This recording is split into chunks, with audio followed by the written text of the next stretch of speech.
Welcome to tutti frutti cooking.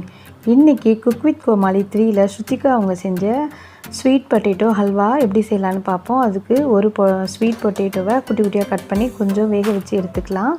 தோலெல்லாம் எடுத்துகிட்டு இந்த மாதிரி நல்லா ஸ்மாஷ் பண்ணிக்கலாம். இப்போ ஒரு பேனில் ஒரு டேபிள் ஸ்பூன் நெய் சேர்த்துப்போம்.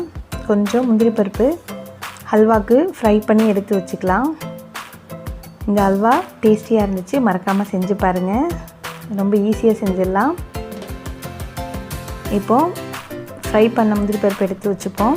அதே பேனில் ஸ்மாஷ் பண்ணி வச்ச ஸ்வீட் பொட்டேட்டோவை சேர்த்துக்கலாம்.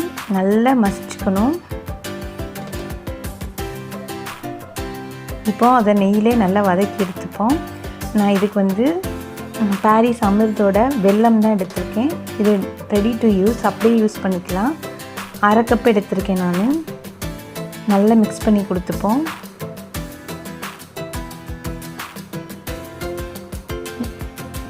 நல்லா இந்த மாதிரி கட்டியே இல்லாமல் நல்லா மிக்ஸ் பண்ணிக்கலாம். இல்லைன்னா நீங்கள் ஒரு அரை கப் எடுத்து கொஞ்சமாக தண்ணி ஊற்றி கொதிக்க வச்சு ஃபில்ட்ரு பண்ணி சேர்த்துக்கலாம். இப்போ ஒரு டேபிள் ஸ்பூன் நெய் சேர்த்துக்கிறேன். இல்லைன்னா நாட்டு சக்கரை கூட சேர்த்துக்கலாம்.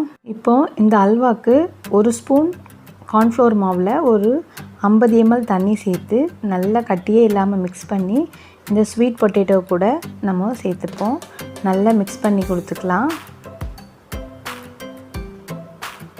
இப்போது வாசனைக்கு கொஞ்சம் ஏலக்காய் பொடி சேர்த்துப்போம். மிக்ஸ் பண்ணி கொடுத்துப்போம். ஹல்வான நெய் தான், நீங்கள் எவ்வளோ வேணாலும் நெய் சேர்த்துக்கலாம்.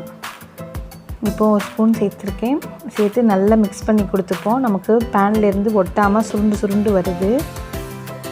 இப்போது ஃப்ரை பண்ணி வச்சுருந்த முந்திரி பருப்பு சேர்த்துக்கலாம். பாருங்கள், பேனில் ஒட்டாமல் சுற்றி சுற்றி வருது.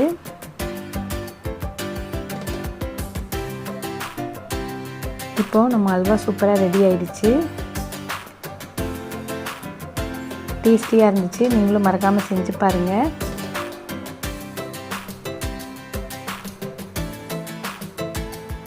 இந்த வீடியோ பிடிச்சிருந்தால் லைக் பண்ணுங்கள், ஷேர் பண்ணுங்கள், சப்ஸ்கிரைப் பண்ணுங்கள், all icon bell icon click பண்ணுங்கள். தேங்க்ஸ் ஃபார் வாட்சிங்.